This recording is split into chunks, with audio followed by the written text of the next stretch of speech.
Hello, hello, hello. Today we are going to do a quick little alteration on this hoodie. I purchased this from my church. It is an extra large, and I buy an extra large because a large is usually too tight around my neck, or it just feels to me like I am stuffed into it.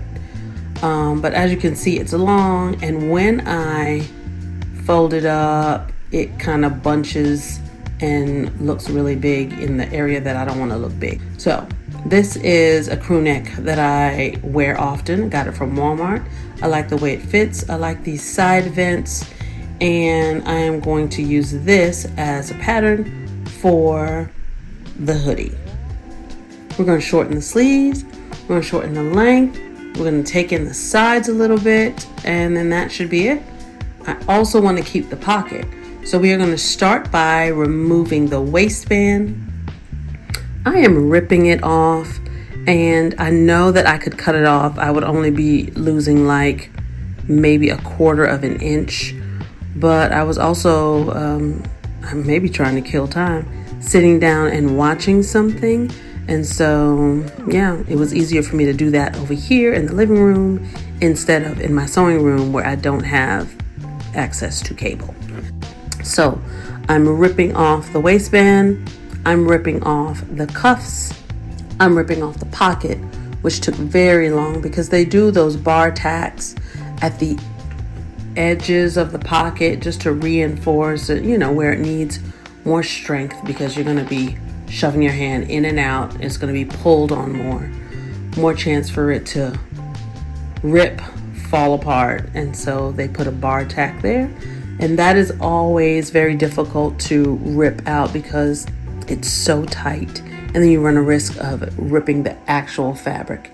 And because I want to use this pocket, I want to put it back on. I don't want any holes in the sweatshirt or the pocket. So took some time with that. Okay, now that the pocket is off and my show is off, I'm going to head back to the sewing room. I lay everything out just so I can get a feel for how much I'm going to take off. And it looks like it's about 6 or 7 inches that I am going to have to cut off of the bottom of the sweatshirt.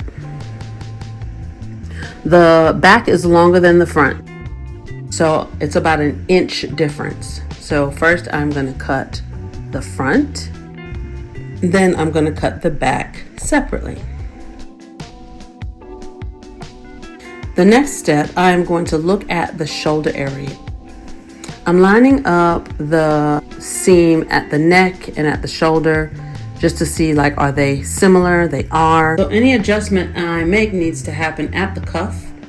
I cut off 3 inches and I forgot to film that, but I'm going to bring the cuff back over and I'm going to taper the sleeve so that it matches the cuff. Do that on both sides. Then I'm going to also take in about a 1/2 inch off of the side seams because we don't want to go too tight, but it could stand to be a little bit more fit in this area.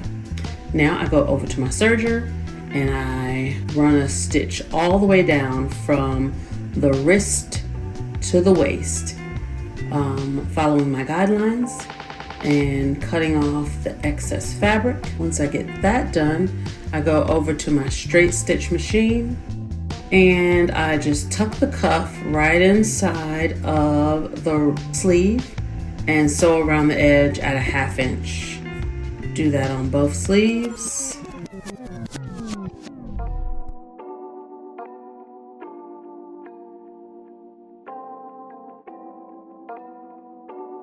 The next step is to fiddle around with this pocket.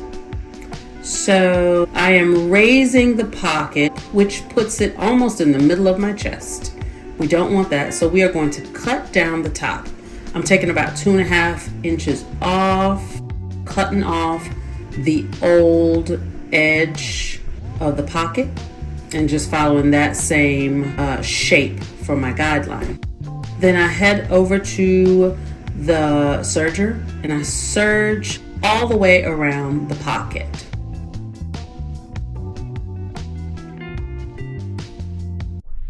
The next step is to turn in the sides of the pocket. I'm turning it in about 3/4 of an inch and pressing. Turn down the top about 1/2 an inch and press. Then I turn in the bottom corners here because we don't want that pocket to be pointy on the bottom. We still want to be able to hold something in there, so we need at least a little bit of height in this area to keep things in the pocket. Then I fold the pocket in half, crease the center. It's so that I can take the sweatshirt, fold it in half, crease the center where the pocket will go, and now I'll be able to line them up perfectly. I did top stitch this before I sewed it on. Also forgot to record that.